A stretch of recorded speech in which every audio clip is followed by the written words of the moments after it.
And the government will proceed to import 10 million bags of maize in order to replenish Kenya's dwindling stocks as it seeks to address food shortages.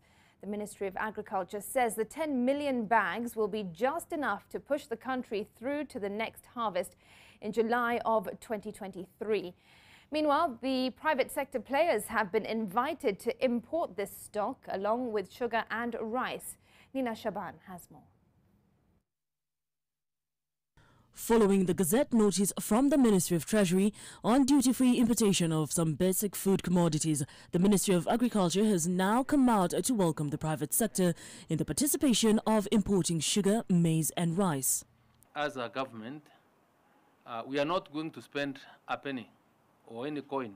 Importation of the products has been brought about by the deficit in the local production, where the annual domestic demand for sugar is 980,000 metric tons, with a domestic production of 700,000 metric tons, leaving a deficit of 280,000 metric tons.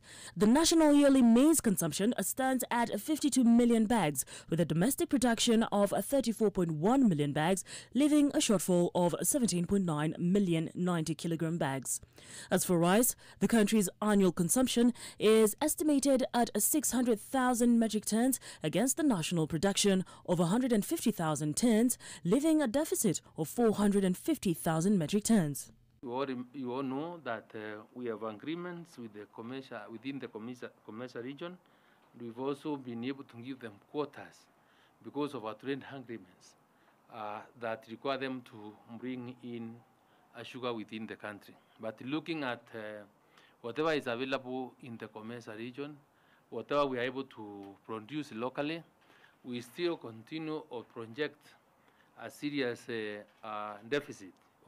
In the Gazette notice, an import of 100,000 tons of sugar has been necessitated, as 10 million bags of maize are to be imported to last the country until the next major harvest, which is in August 2023, while a total of 600,000 tons of milled rice will be facilitated as from the first week of February 2023. I also want to tell the country and to my farmers that as we invite people to bring in these commodities, my ministry will be very keen. We are on high alert to monitor the inflows and the production, so that we also do not destabilize the market or the marketplace for our farmers, and immediately we are able to ascertain the amount of funds that will have gotten into the country, that is rice, maize and sugar. I will not hesitate from stopping the importation. The duty waiver on sugar comes to a close on the 31st of March 2023, while those on maize and milled rice will be terminated on the 6th of August 2023. Nina Shaban, NTV.